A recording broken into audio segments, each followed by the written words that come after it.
Good morning, everybody. This is Todd Hurt, Training Coordinator with the Center for Urban Agriculture. Hope you're enjoying your day. It's a great day to be inside. It's raining here in Griffin, so we're excited. Wanted to introduce you real quick to the concept. I'm really proud of the GCLIP Task Force for suggesting this series of webinars. The format's going to be as follows. We're going to try to have each of our speakers talk for about 30 minutes. We're going to do it once a month. We're going to try to pick a Tuesday out of each month and do it around 11 o'clock. What we'll do this morning is we'll have a 30-minute presentation, and it'll be followed by 15 minutes of questions. So if you don't mind holding your questions until the end, Rick's got a lot of material to cover. We started with 230 slides, and I think we managed to get it down to around 40. So he's still got a lot of material to cover. Real excited about you guys tuning in. This is a fantastic crowd. 33 people have signed in. When I gave my first webinar, I had 2, Rick. So you're setting the bar quite high for us. All right, with no further ado, I would like to keep us on schedule, so I am going to introduce our speaker for today. Rick Smith is the owner of the Pruning Guru. Rick's based out of the Atlanta area. He started with, sorry, I was getting an echo there. He started with Post Properties back in 1982 and had worked for Post for about 15 years before he started his own business in 2002. In 2004, Rick became a graduate of the GCLIP program, and he since then has been judging our pruning station. And I always tease everybody that goes through the program that if you have been judged by the Pruning Guru, you really know your stuff. And Rick, there was an opening on the GCLIP Task Force, and Rick so graciously joined us last year on the task force. And he's also been the president of Malta from 2009-2010. Today, Rick is going to talk to us about pruning tips for professionals. He's going to cover about 5 different species of plants. With that, I'd like to welcome Rick and turn it over to you. Good morning, Todd. I hope everybody's having a great morning. And I want to start to talk about the pruning. And the great thing about pruning is a good way of learning how to protect your investment for the long run. And I would like to teach you how to do that for yourself and for your customers. Here's a great book that I highly recommend for everybody to read, well, not read, but to research.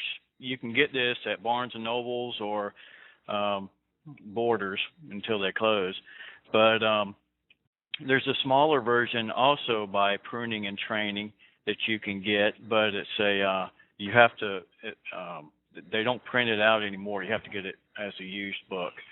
So I'm going to go ahead and move on. I hope everybody got it. And if you don't, you can just either talk to Todd or myself or ask it at the end of the talk.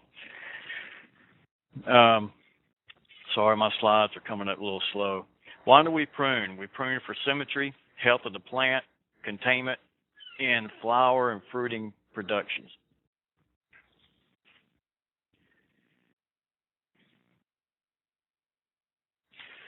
Do the job right, be safe, never get in a hurry, use the right tool for the job, and always know where your fingers are at.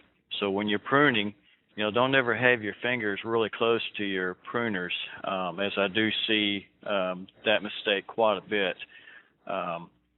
Here are 5 plants that people ask me this time of year, and it's about hydrangeas, buddleias, crepe myrtles, azaleas, and roses.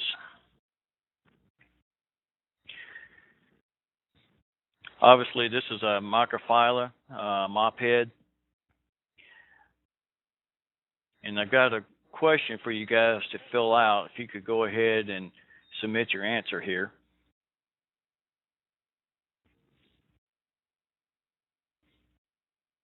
Todd, how long should I give everybody? Hey, Rick, you'll see a percentage sign show up in the upper left, and, at least let it try to get into the 90s, if not 100%. Okay.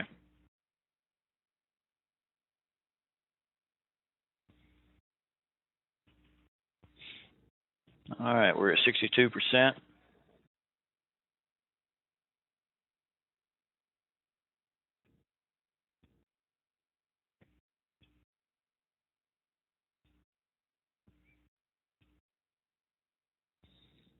%.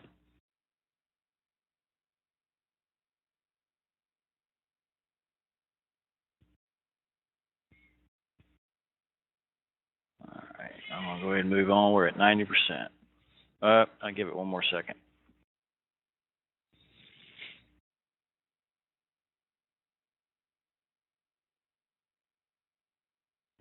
Because the next slide gives the answer. 92. Come on, you 8%. Let's do it. Yep, there's just 3 people holding out on you, Rick. That's okay. Go ahead and hit publish, and we'll see what our responses are. Whoops. You say publish? Oh, okay, I see. All right. Wow, 100% said true. Is that right? Yep. No, Rick. Unfortunately, what happened? We cleared the poll as we advanced. Oh no. So that's okay. That's all right. We'll keep. All right. My bad, guys. All right. Well, if you said false, you were correct. Microphyllas bloom off a second-year wood, and so you want to go ahead, if you haven't already, go through and start removing all the dead wood from the winter damage. And one thing you do want to be careful of is when you do pruning the dead wood, a lot of times it may look dead, but you do have some buds on there. And if you have any questions if the bud is dead or not, just kind of touch it a little bit. If it doesn't fall off, it's pretty much alive. And also, you can bring it down by 12 inches or so to a fat bud, kind of like,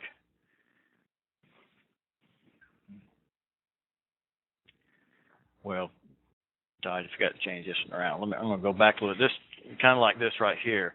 Go ahead and prune it to a fat bud like this, about 12 inches down. The reason why this microphylla was pruned down so far, this picture you're about to see, was because it was planted so close to the pool deck that eventually she just had to bite the dirt and bring it down because it started taking over the pool deck. So we did bring it down, and every cut that we did make was to this area right here. All right. Sorry about that. All right. So if you cut down to the buds like this, you'll be good because the buds are going to turn into branches. All right. Let me go to the next slide.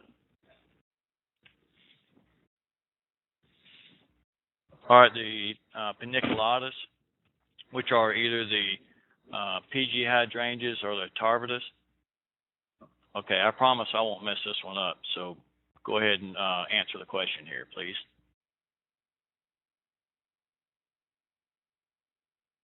So do hydrangeas, paniculatas flower on new growth?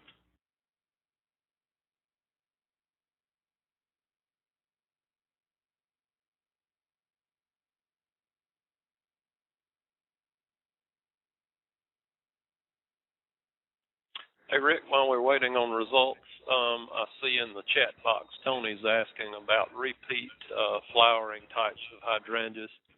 So maybe you'll mention that as you get into the hydrangeas. Okay.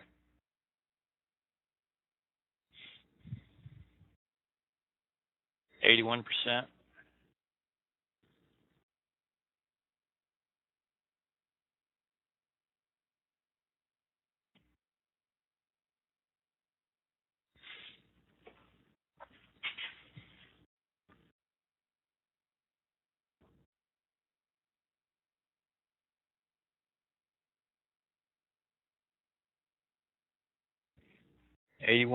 Just a few more.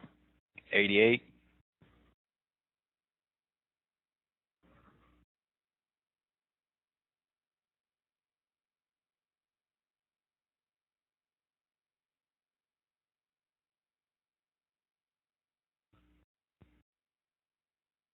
86.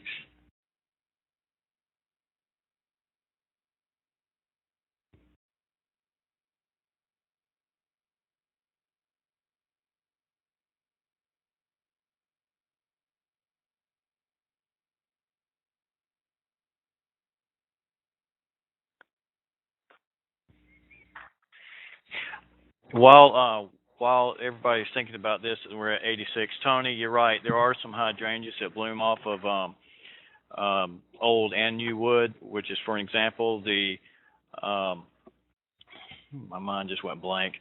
The Is it Endless Summer? Yeah, that's what I'm thinking of. The endless summer. And however, if you're not sure which one is the endless summer, it's always better to be safe because you can't always tell the difference whenever the foliage is off. But yes, there are some. Thank you, Tony. There are some hydrangeas that do bloom off of old and new growth, but it's better to be safe than sorry. You want me to go ahead and hit publish? Yeah, that's okay. Looks like we're going to get all we're going to get there. Okay. Okay, 81% said true, 18% said false. The answer is true. Paniculatas do bloom off of new wood.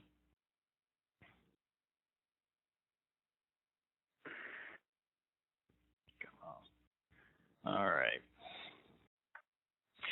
All right, the paniculatas, in some cases that are like